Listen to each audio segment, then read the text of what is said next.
أما أنا وأنت فنقطة النهاية غير معروفة. ممكن ذا الليل النهاية، وممكن بكرة، وممكن بعد شهر، وممكن بعد سنة، وممكن بعد سنين. وما تدري نفس ماذا تكسب غدا، وما تدري نفس بأي أرض تموت. بعض الشباب يقول أنا شاب وما درى إنه أقرب للموت من 1000 شايب.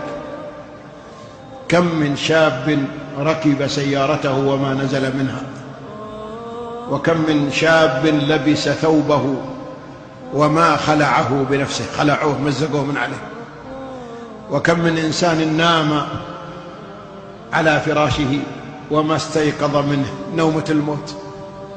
وكم من إنسان خرج من بيته ولم يعد إليه، من هناك شلوه على المستشفى، ومن المستشفى إلى المقبرة. وما دامت نقطة النهاية بالنسبة لي ولك غير معروفة، فيجب أن نكون مستعدين في كل لحظة لهذه النقطة. لا تقول أنا شاب، لا،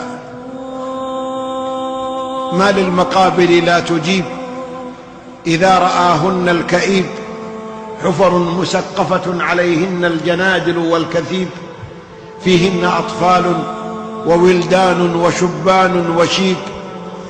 كم من حبيب لم تكن عيني لفرقته تطيب، غادرته في بعضهن مجندلا وهو الحبيب. كم صلينا على أموات أيها الإخوة؟ واجد. ومتى يصلى علينا؟ كم عزينا في الناس ومتى يعزى فينا؟ كم سمعنا من أخبار الأموات ومتى نكون نحن الخبر؟ أجل ما دمنا نعرف هذه الحقيقة فنحن بين خيارين. الخيار الأول الصحيح والأمثل أن نستعد وأن نعتبر أنفسنا قريبين من النهاية. يقول صلى الله عليه وسلم إذا أصبحت، شوفوا الحديث يا أخواني هذا عجيب، إذا أصبحت فلا تنتظر المساء، لا تقول في الليل يمكن ما يجي الليل عليك. وإذا أمسيت فلا تنتظر الصباح يمكن ما تصبح. وكن في الدنيا كأنك غريب أو عابر سبيل. إذا كنت عاقل وحصيف ولبيب فستأخذ بهذا الأمر وتنتبه لنفسك وتسأل نفسك الآن، لو جاء الموت الآن هل أنا طيب مع الله ولا خربان؟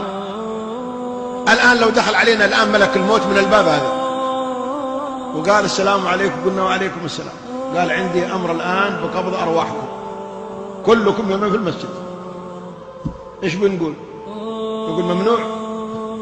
والله ما هو ممنوع، ما حد يمتنع منه. طيب ناخذ معنا زواد، أعطنا فرصة لو تكرمت نبغى بنجهز، قال ما معكم إلا اللي معكم، كل واحد يأخذ اللي معه. واحد قال أنا عندي عمارة، قال عمارتك لورثتك. والثاني قال وأنا عندي سيارة جديدة، خلها لعيالك. والثالث قال وأنا مدير ولا أمير ولا وزير، قال خل المدارة والأمارة لغيرك. عندك صلاة؟ تفضل. عندك إيمان؟ عندك خوف من الله؟ عندك مراقبة لله؟ عندك خشية لله؟ هذا الذي ينجح. إذا ما عنده إلا أغاني ومسلسلات وأفلام وحكايات ومباريات وخريطات، هذه تنفع عند الموت؟ والله ما تنفعك ولا تسقيك شربة ماء. لا ينفع الإنسان في قبره إلا التقى والعمل الصالح. يا من بدنياه اشتغل وغره طول الأمل، وقد مضى في غفلة حتى دنا منه الأجل. الموت يأتي بغتة والقبر صندوق العمل. أجل إذا كنت عاقلا وموفقا فاستعد.